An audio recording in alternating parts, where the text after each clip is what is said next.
2, ada 3, 4, 5, 6. Udah.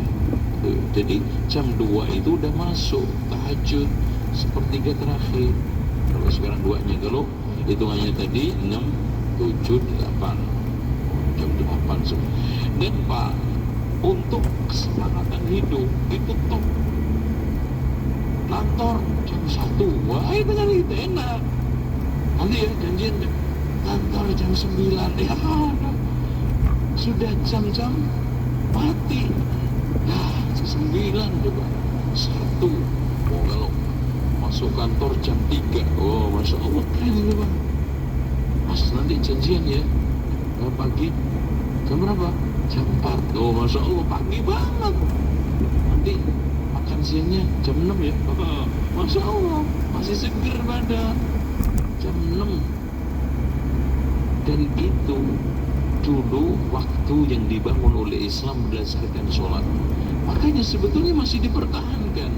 Kalau antum ziarah ke Masjid Nabawi, antum di pintu yang apa namanya, yang ada payungnya, di sebelah kanan kirinya itu ada jam. Masih ditetapkan jam itu beredarnya maghrib itu jam 1, 2, 3, 4, 5, 6. Nanti jam 12 jam 6. Pagi juga gitu. Ini waktu yang sore. Nah, sekarang sudah kebalik-balik.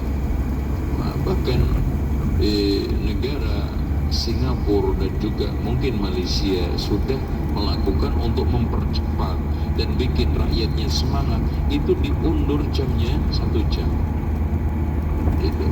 Karena makin orang itu dapat angka awal, itu makin apa? Seger. Makanya murika ummati fi bukuriha.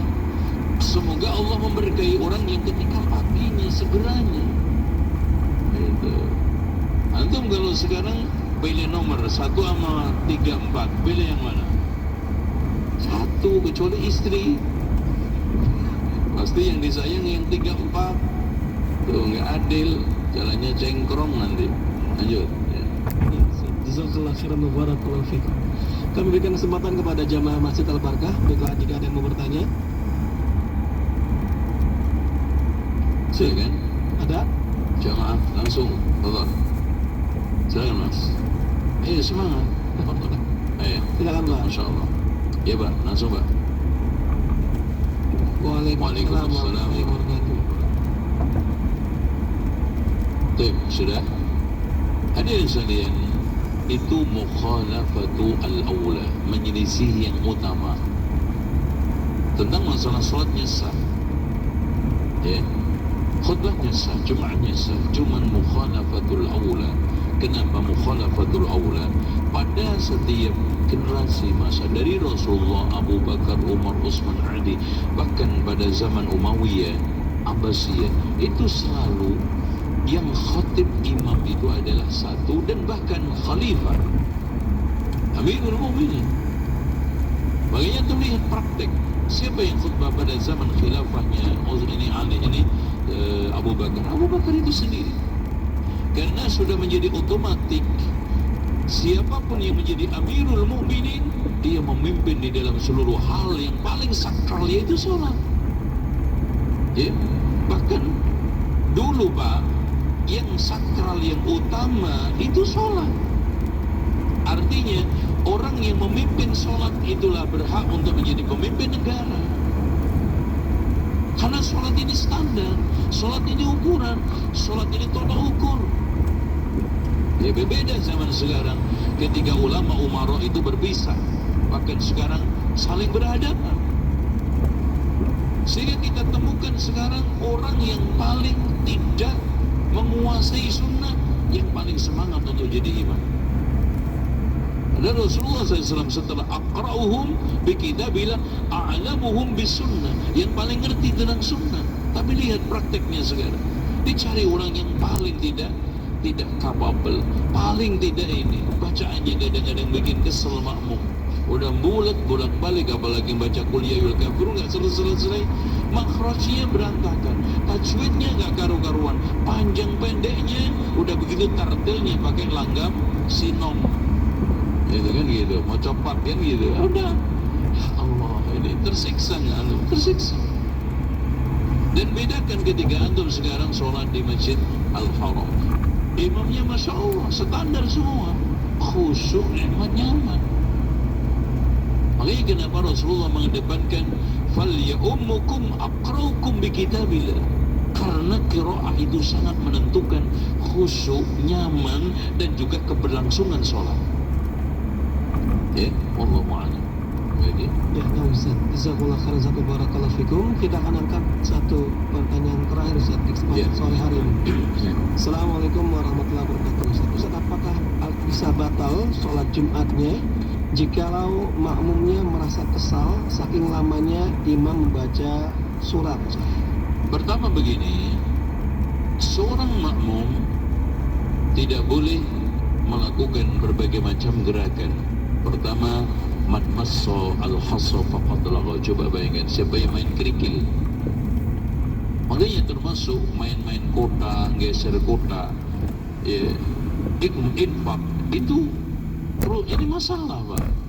Makanya saya sarankan kepada pengelola masjid untuk tidak menjalankan kotak masjid itu pada saat khutbah. Kalau sekarang faida qulta li sahibika al-yawma al-jum'ah amsi, itu saja lagha. Man massal hasa faqad lagha. Bagaimana sekarang ini geret kotak, udah gitu gede, udah gitu sekarang tackle-nya enggak apa, mulus, pakai plat, bunyi itu diseret, ganggu. Kasih kotak itu di halaman atau di sebelum orang masuk. Ini. Terus kemudian yang kedua, kalau antum negor itu usahakan yang sopan, dibolehkan. Ya, dibolehkan. Dalilnya mana? Ada seorang badui yang datang ke Rasulullah untuk minta salat doa istisqa. Dan Rasulullah SAW tidak menyalahkan, bahkan mengabulkan. Ini menunjukkan dalam konteks syar'i darurat, seorang makmum boleh berkata-kata, boleh menegur imam, boleh meminta sesuatu kepada imam. Makanya dia mengatakan, ya Rasulullah, kekeringan sudah melanda di mana-mana. Kita kelaparan, kehausan, hewan-hewan banyak yang mati, sawah ladang kering. Mintalah kepada Allah supaya diturunkan hujan, seminggu hujan terus. Datang lagi jatuh, ya Rasulullah, ini lebih parah dari yang kemarin. Ya, hewan-hewan hanyut, sawah-sawah ladang kena banjir, rusak tanaman, rumah-rumah kita hancur. Mintalah kepada Allah, hujannya sedang-sedang aja. Ini kan, ini kalau nggak badui nggak bakal ini, ya. Ya coba kalau yang minta sekelas Umar bin Khattab, udah diplototin sama Rasulullah. Tapi badui, betul kata Anas bin Malik, kalau kami kelama tidak kedatangan badui kangen, karena datangnya selalu mendatangkan maslahat. Dan betul, meskipun agak sedikit ribet, tapi maslahat. Ya, dapat coba datang kencing di pojok masjid, coba. Itu ada yang berani sahabat, ya. Tapi Rasulullah ketika melihat sahabat itu mau menghardik, mengusir, diam, biarkan. Masya Allah, satu, orang ini belum tahu adab-adab besar, apalagi adab kencing. Adab sama Rasulullah aja nggak punya. Kalau punya, dia malu kencing. Kedua, najisnya kemana-mana. Ketiga, namanya kencing, kalau sudah keluar ditarik lagi gimana rasanya? Sakit. Kesehatan gak bagus. Makanya diamkan, selesai, disiram. Baru Rasulullah menasihati. Itulah dakwah. Makanya di sini konteks dakwah itu harus selalu mura'atu ahwalil mukhatabin, menjaga kondisi orang yang kita dakwai. Itu ya. Wallahu a'lam bishawab. Nah, Ustaz, jazakumullah khairan, Ustaz, barakallahu fikum atas jawaban yang telah antum sampaikan, Ustaz. Dan sebelum kita akhiri kajian yang penuh dengan faedah ini, kami meminta antum untuk memberikan ikhtitam, Ustaz. Silakan, Ustaz. Baik, alhamdulillah kita sampai pada penghujung kajian dari hadis Bulughul Maram yang membahas tentang waktu sholatul Jum'ah. Saya simpulkan supaya simpel untuk dibawa pulang. Intinya, jumhur ulama, dan ini